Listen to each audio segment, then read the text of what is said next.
Marte. ¿Qué se nos viene a la cabeza? Ese puntito rojo que vemos en el cielo, que nos ha obsesionado por milenios.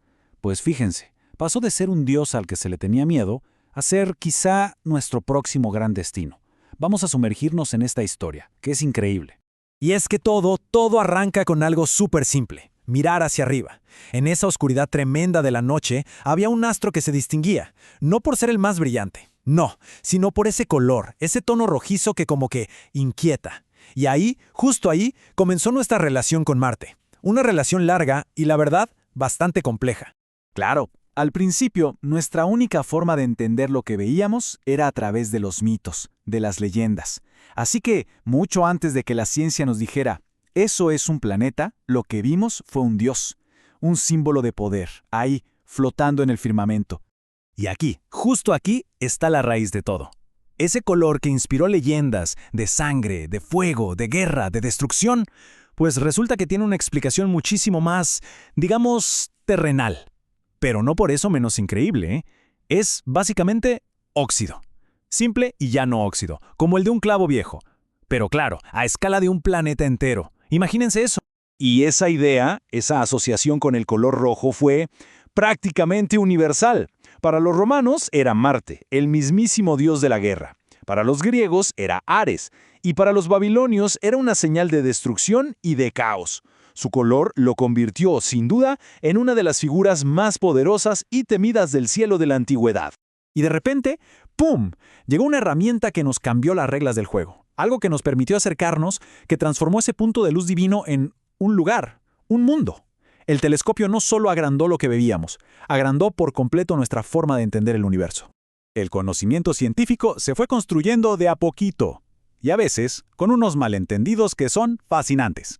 De pronto vimos que tenía casquetes polares como la Tierra, y que su día duraba casi lo mismo que el nuestro.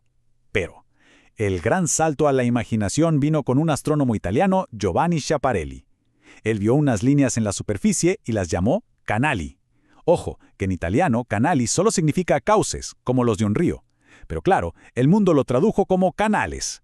Y de esa simple confusión nació el mito de que había marcianos construyendo obras de ingeniería gigantescas. Pero claro, a los humanos nunca nos basta con mirar. Observarlo ya no era suficiente. El siguiente paso era el más audaz, el más loco de todos.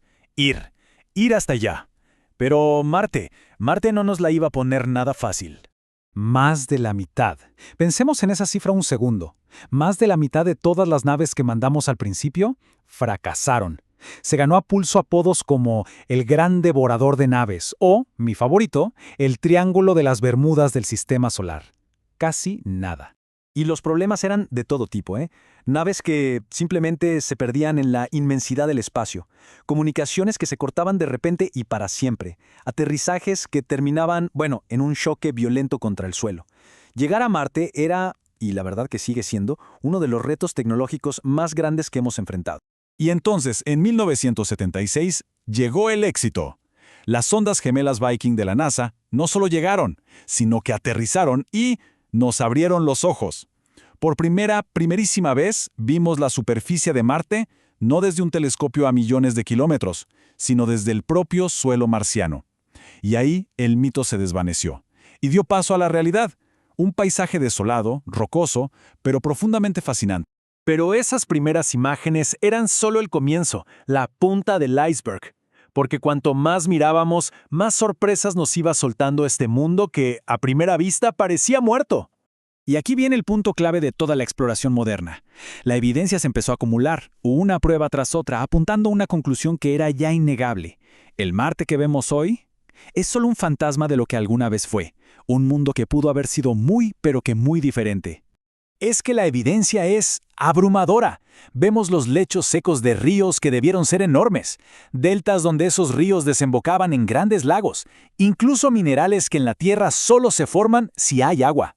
Y por si fuera poco, Marte tiene al Monte Olimpo, un volcán tan pero tan grande que su base cubriría casi toda España. Una prueba de que en el pasado tuvo una actividad geológica brutal. Pero, ojo, que la exploración de Marte también nos enseñó mucho sobre nosotros mismos.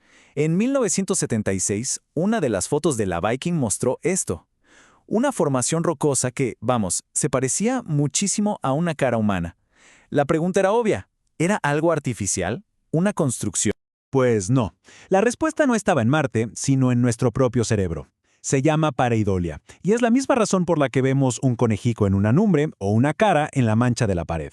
Nuestro cerebro está diseñado para encontrar patrones, sobre todo caras. Años después, imágenes con más resolución mostraron lo que era, solo una colina desgastada por el viento. Una lección muy importante sobre no confundir lo que queremos ver con la evidencia real.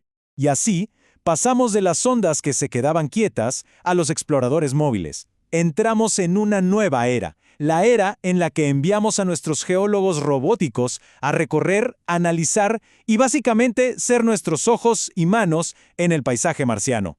Y lo que han logrado estos rovers como el Curiosity o el Perseverance es asombroso. No solo han confirmado ya sin ninguna duda que Marte tuvo agua y que pudo ser habitable, sino que ya están preparando el terreno para cuando lleguen los humanos. De hecho, hay un experimento que se llama MOXIE que ya ha conseguido algo de ciencia ficción, generar oxígeno respirable usando el aire de Marte. Un pequeño paso para un robot, pero qué salto gigantesco para la futura presencia humana. Y todo esto nos lleva a la pregunta final, la más grande de todas. Después de entender su pasado, de explorar su presente, ¿puede Marte llegar a ser nuestro futuro? A ver, el desafío es monumental. No nos confundamos, no es como llegar a un nuevo continente en la Tierra. En Marte no hay nada que nos sirva para vivir de forma natural. El aire que respiramos, el agua que bebemos, la energía, hasta la protección contra la radiación mortal del espacio, todo, absolutamente todo tiene que ser creado y mantenido con tecnología. Y esa idea tan grandiosa que vemos en las películas, la de transformar todo el planeta en una nueva Tierra, lo que se conoce como terraformación, pues por ahora eso sigue siendo ciencia ficción. La cantidad de energía y de tiempo que se necesitaría está a años luz de lo que podemos hacer. Nuestro futuro inmediato allí será mucho más local, en bases, en cúpulas, en espacios autosuficientes. Así que este ha sido el viaje. Miren qué locura, de ser un dios de la guerra a ser un mundo lleno de canales que solo estaban en nuestra imaginación. Luego un desierto frío y muerto. Y ahora es un planeta con un pasado increíble que representa nuestro mayor desafío científico. Y quién sabe, quizá nuestra mayor oportunidad. La pregunta sobre el futuro, esa sigue abierta. Y quizá esa sea la mejor forma de verlo al final del día. Marte podría ser ese lugar, el primer sitio donde la vida que nació aquí en la Tierra decida dar el salto y no estar sola en el cosmos. Un lugar donde por fin la vida terrestre pueda confirmar que no está sola en el universo, porque se ha llevado a sí misma a otro mundo.